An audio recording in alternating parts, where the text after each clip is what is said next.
Will AI be more impactful than the internet? It's something that I read about it all the time. I hear other people talking about it. People ask a lot of questions, so I wanted to talk about that today on Everyday AI. Thank you for joining us. My name is Jordan Wilson, and I'm your host, and we're going to talk about that and a lot more. But if this is your first time, thank you for joining us. This is a daily live stream podcast and free daily newsletter to help everyday people like me and you not just understand AI, but how we can all actually leverage it. All right. So, and if you're joining me live, thank you. Couple technical difficulties this morning, but we're ready to get going. So, before we talk about if AI will be more impactful than the internet, and guess what? It will be.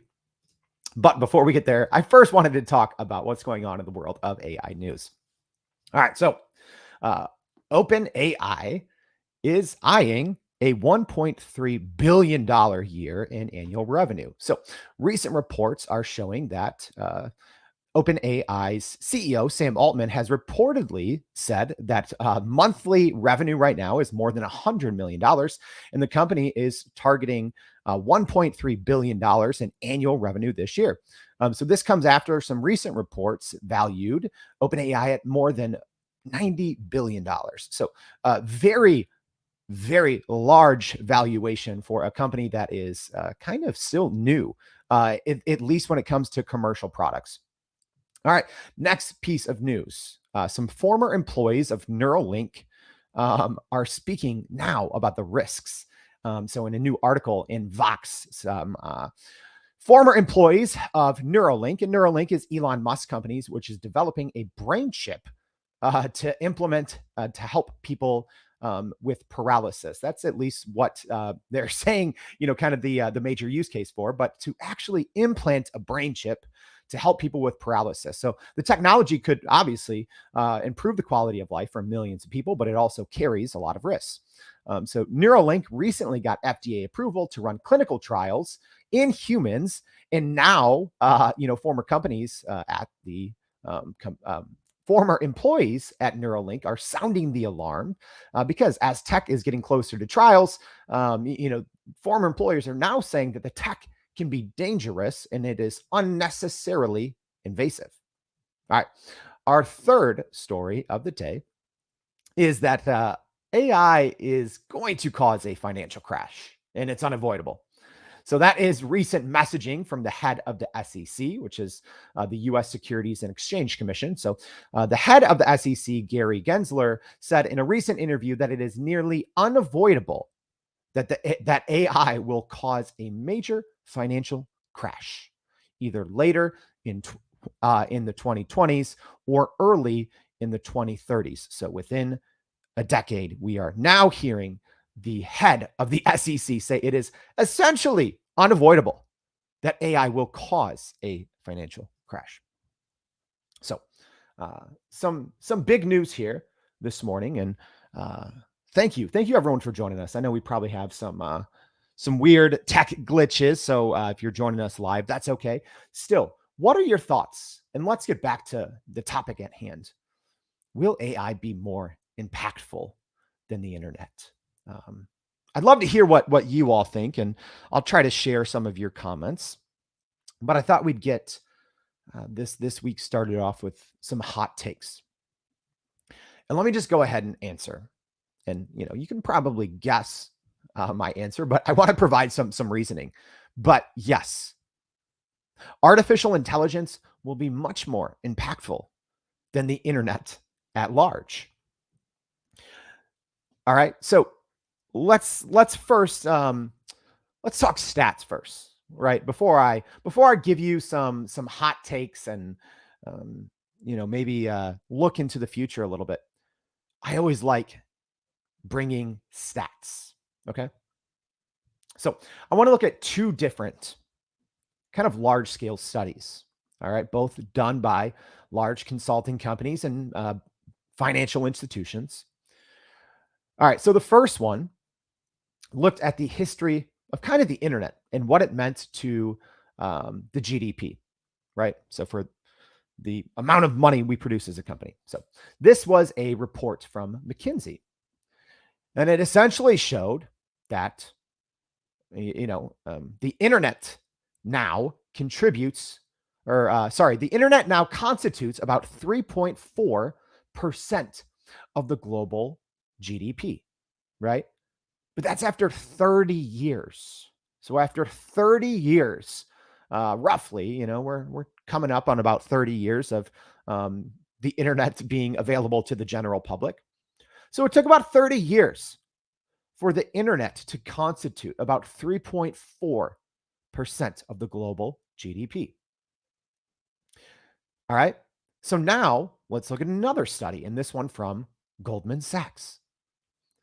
So this one is saying that generative AI in its first 10 years is expected to constitute about 7% of the global GDP. All right. So we're talking about 1/3 of the time, AI is expected to be about twice as impactful. All right. Let me just recap that again. 30 years of the internet, and it constitutes about 3.4% essentially of what we produce, right? Where generative AI, it is projected to be in the first 10 years to constitute 7%. So 1/3 of the time, twice as impactful as the internet, right? And it's also important, like who's making these studies, who's giving us this information.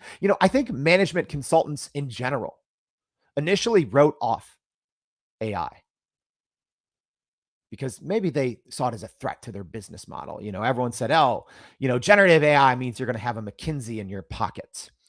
But now all of these management consultant companies and banks, financial institutions, they've all made multi-billion-dollar investments into the generative AI technologies and AI technologies in general.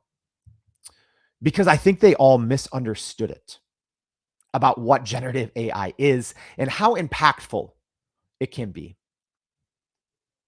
So how much more impactful will generative AI be than the internet? Well, let me explain a couple things too. I've lived on the internet most of my life, right? I even when I was 12 years old, I got a paper route and bought my first computer probably when I was about 12 years old. So that would have been in the mid 90s, right? So right after the internet came out, I've always been a dork, saved up my money, bought a computer, finally got online. So I've been online, right, for the majority of my life. Right. And I think the internet has helped us share human intelligence, right? But the internet did not create anything new on its own. It's just a new road to share intelligence, right? So let's look at AI, because AI is changing what intelligence means. All right. Even our current systems are pushing human intelligence. And now we have AI agents as well, right? That are just starting to, kind of come into popularity after they were probably a little too early, early on. But now we have AI agents, which are essentially, if you think of multiple AIs interacting with each other and sharing information and improving upon different iterations of a project without human intervention. That's where we're heading, right? Not even talking about artificial general intelligence. We have AI agents that are again, most of y'all probably listening probably don't pay too close attention. I play around with AI agents here and there, but when we look at the difference between the internet and AI, that part is very important. All the internet did is it allowed us to share intelligence. AI is changing what intelligence means, right? So then I think it's also important to look at what OpenAI is even working on, right? Like we talked about at the top of the show, their $90 billion valuation. They're eyeing, $1.3 billion in annual revenue this year. So They're working openly on artificial general intelligence, right? So what does that mean? That's essentially AGI. And I'll probably have to devote an entire episode to AGI down the line. But AGI is when the systems that we build far exceed their training, and they start to make decisions that are outside of what we even trained them for. Right? So now I talked a little bit about the internet and how impactful it's been. And there's no understating it, y'all. Like, the internet changed how the world operates. But here's what happened. It took, I think, even when we look at the dot-com, bubble in the late 90s, when the internet kind of changed the rules. But it took a very long time, I think, for the average company or the average person to really have to leverage the internet, right? I was working full time as a journalist when I was a junior in high school. I was literally working, I think it was, 37 and a half hours a week as a journalist, in 2002, 2003, something like that. Even at that time, the internet had been widely available for almost a, not quite a decade, but almost a decade. And still companies like, news organizations were like, we don't need to really put anything on the internet. So it took companies, they had this long period of 15, 20 years to adopt to the internet. So when I talk about, will AI be more impactful, I shared those stats in the beginning of the show. So essentially, artificial intelligence is expected to be about 3 times more impactful when it comes to generating revenue. Or sorry, twice as impactful in 1/3 of the time. What do y'all think? I know we're having some tech delays here on the live stream, but don't worry about it. I'm still looking at your comments. So thank you for joining. Ben with a great thought here. He says, it's more AI and the internet. The compute power of AI connectivity of the internet opens so many doors. I absolutely agree. So obviously, I'm not alone in saying that the AI is much more impactful than the internet. But I want to just give you two examples. So in 1995, Bill Gates, then the Microsoft founder and CEO, I believe that was his title at the time, he sent a famous company-wide memo that called the internet a tidal wave that could change all the rules. Okay? With AI, we're playing a new game. We're not changing the rules, right? How the internet was just changing the rules, right? So now I want to talk about present day. And now I want to talk about another big tech CEO. So Google's CEO, Sundar Pichai, recently said that AI will be more impactful than the discovery of fire and electricity. Right? I don't know if any of you saw that. I believe this was in an interview with 60 Minutes. And we kind of, we reported on it for the day and we all kind of swept it under the rug and kept going. But now when you think of all of these other things happening, right? Look at the power of those words saying AI will be more impactful than fire and electricity. That's not me. That's not, old man Jordan ranting about, oh, AI is cool. Check it out. That is the CEO of Google, right? Saying that AI will be more impactful than the discovery of fire and electricity. So, you can laugh and say, oh, okay, yeah, that's a wild claim. But I think it's rooted in a lot of truth.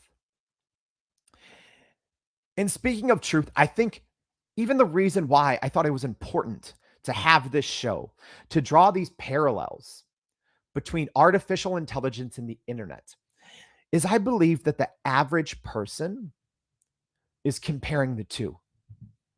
And I think it's actually a little dangerous. It's dangerous for us as individuals who are trying to grow our careers. And it's also a dangerous thought or a dangerous comparison, I believe, for companies as well. Because, like I talked about with the internet, it was this very slow rollout.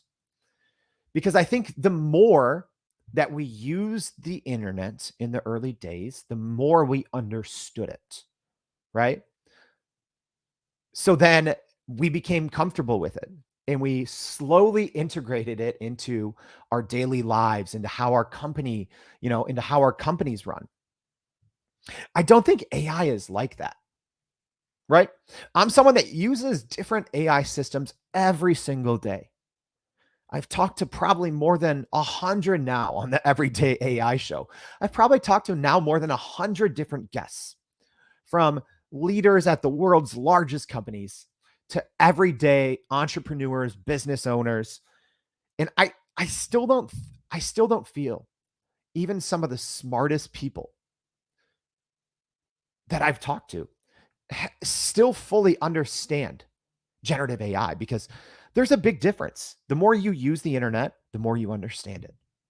The more you actually use generative AI, the more perplexing I think it becomes, right? Because then we start to get little glimpses here and there of its power, right? This is something all the time. People with Chat GPT, we do twice a week, we do a free class called Prime Prompt Polish.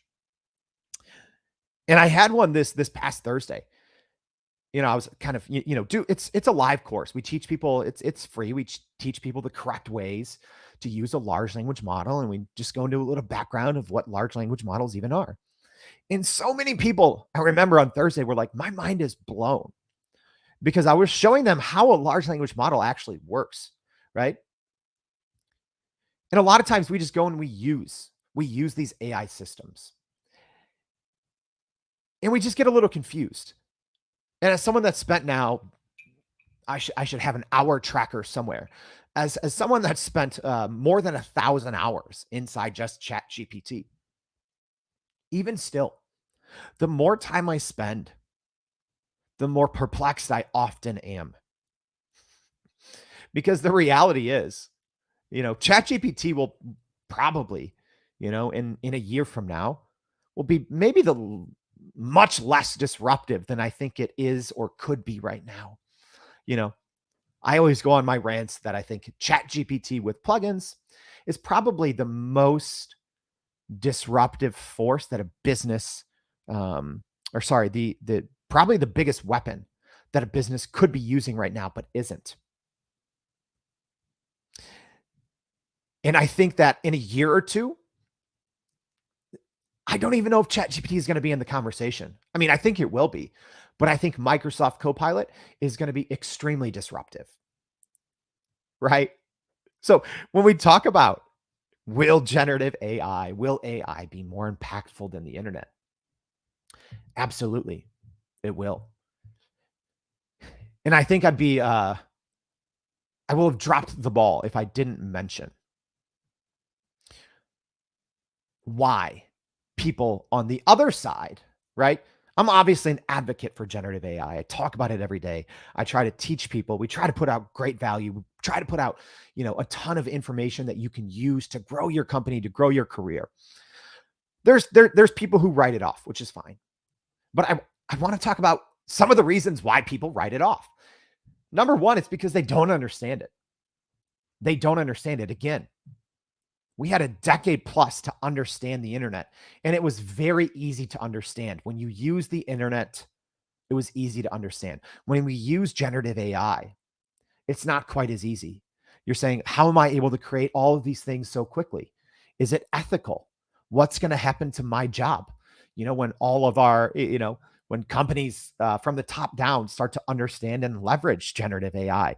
So using AI can be a confusing thing, but one of the most common misconceptions is this terrible this terrible saying that I wish we would all stop saying, that AI won't take your job. Someone using AI will.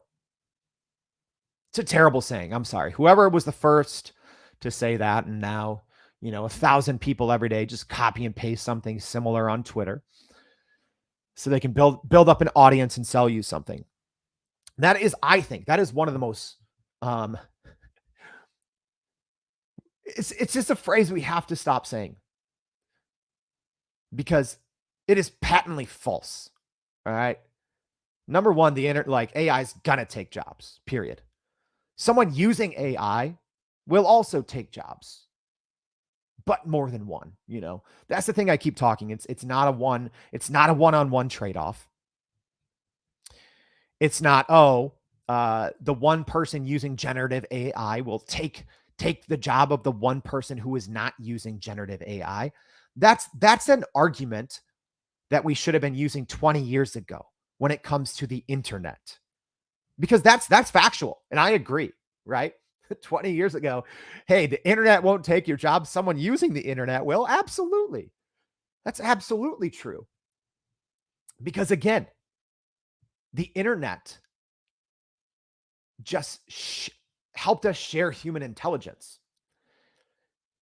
AI is creating its own, right? We've already seen it. We're not even in the age of artificial general intelligence. When we think of, Terminator and Skynet and all these things, that it's even harder to wrap your heads around. But AI, even right now, is creating its own intelligence. It is. And I'll argue people on that, because they say, oh, Jordan, well, right now, all AI can really do is, what it's trained to do within its model, within its, 1.8 trillion parameter, GPT-4. That's its, big, large language model. It's 1.8 trillion parameters. I don't think so. I think AI can still create new things that we haven't seen before. That's why we all use it, right? Yes, it is essentially a collection of everything that's already been ingested on the internet, and, millions of books and works of art. But AI is already, I think, creating its own type of intelligence. And we're not even yet in the age of artificial general intelligence.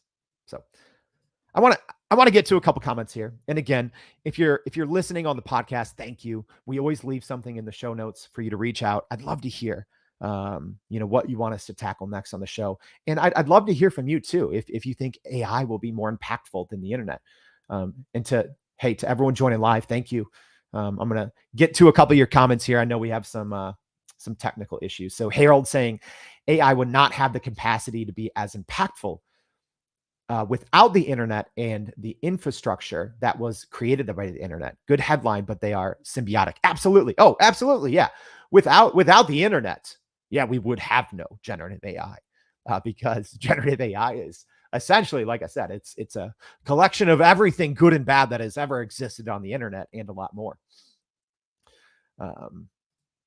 Kieran, thank you for the comment. Kieran saying AI will be more impactful than the discovery of fire and electricity. Yes, that was from the Google CEO, Sundar Pichai.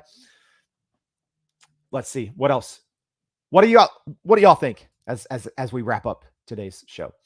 Abdar says AI will impact more industries than even the internet. For example, education, manufacturing, retail, and transportation will be disrupted by AI. But consumer mobile internet enabled the fastest growing. Yes, enabled the fastest growing sector. Absolutely. Yeah, we can't skip over the fact that obviously the internet essentially did create artificial intelligence, right? Because without it, I don't know how large language models would have been able to come into existence. So yeah, and I'm definitely not trying to compare the two. I'm trying to compare the human reaction to the two, and to draw a parallel, because yes, the internet was very impactful, but like I said, the internet was not creating its own intelligence. It wasn't. It just brought, I think it revolutionized the ability for humans to access information. I remember when I used to need one simple answer to something. I would first, if we had, an encyclopedia or a dictionary in the house, you'd start there. But anything other, you'd have to go to the library, and you might have to spend hours looking up just for one piece of information, right? So yes, obviously the internet, we can't overlook its impact on society, on business, on personal growth, all of those things. Really, what I wanted to get to into today's show is to kind of debunk this claim that, oh, AI is just kind of like the internet. It's going to follow a similar path. We're all, yes, it's a big technology, but all we have to do to see what's going to happen because of AI. People say, oh, let's look at the path of the internet. Let's look at how we as humans and how different industries and verticals in companies around the world, let's see how they reacted to and took advantage of the internet, and that will be our playbook for how we do the same with generative AI. But it's definitely not like that. It's definitely not like that. All right, thank you all for your comments.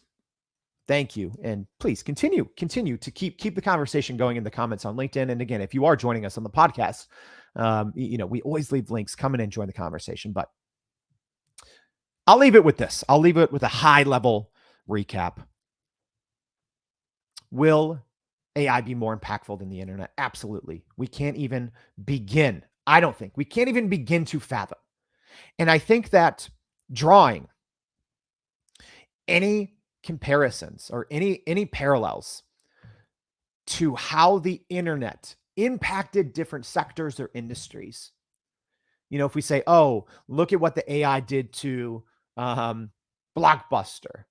And yes, Jordan, maybe the internet in theory led to the demise of the video store, led to the demise of Blockbuster. But look at all the new industries it created. Streaming videos, and now you have thousands of people working on new internet video technologies, and you have Netflix, and you have Disney Plus, and you have all these new kind of new supplementary or complementary industries that were created because of the internet. It is not going to be like that with artificial intelligence. That is kind of ultimately the point of why I wanted to have a show like this, because I think now, after spending the majority of my days trying to, over the past 5 or 6 months since we started Everyday AI, talking to very intelligent people, trying to read and understand artificial intelligence, the more time you spend with it, it is not going to be the same, right? We're not going to have industries go through kind of like the Blockbuster to Netflix transition per se. That is not how it's going to work, right? AI is going to be extremely disruptive. All right. Yes, there's a lot of exciting and new possibilities and new industries that will be created, but this isn't supposed to be a show where we end on a down note. But I will go back to one of the pieces of news that we talked about. When the head of the SEC says that it is nearly unavoidable that AI will cause a major financial crash within the next decade, I'm going to say it's going to be much faster than that, right? We cannot think of artificial intelligence the same way that we thought or think of the internet. If you have that mindset, you need to change it, right? Whether it's for your own personal growth, whether it's what you're trying to learn, whether it's the direction your company is heading. Do not look at the playbook that we created through the internet, going from Web 1 to Web 2 to Web 3, whatever you want to call it. It is not the same thing. The internet is how we shared information. Artificial intelligence is creating its own. But don't worry. Every single day, if that scares you a little bit, that's okay. I think we grow. We grow as individuals. We grow our careers. We grow our companies when we're a little scared, when we're a little uneasy. But I wanted to prepare everyone, because I think there's just a lot of bad information out there. There's people drawing these conclusions and these parallels that I think aren't rooted in truth, right? I hope today's show showed you, by sharing some facts, sharing some truths, can help you better prepare. And you can do so every single day with us. We bring on experts almost every single day. Sometimes you get just me, but we have some great shows lined up for you this week. So if you want to take advantage of everything that artificial intelligence has to offer us, if you want to grow your company and grow your career with AI, please join us the rest of the week at Everyday AI. We have some great episodes planned. So I hope to see you back for more Everyday AI. Thanks, y'all.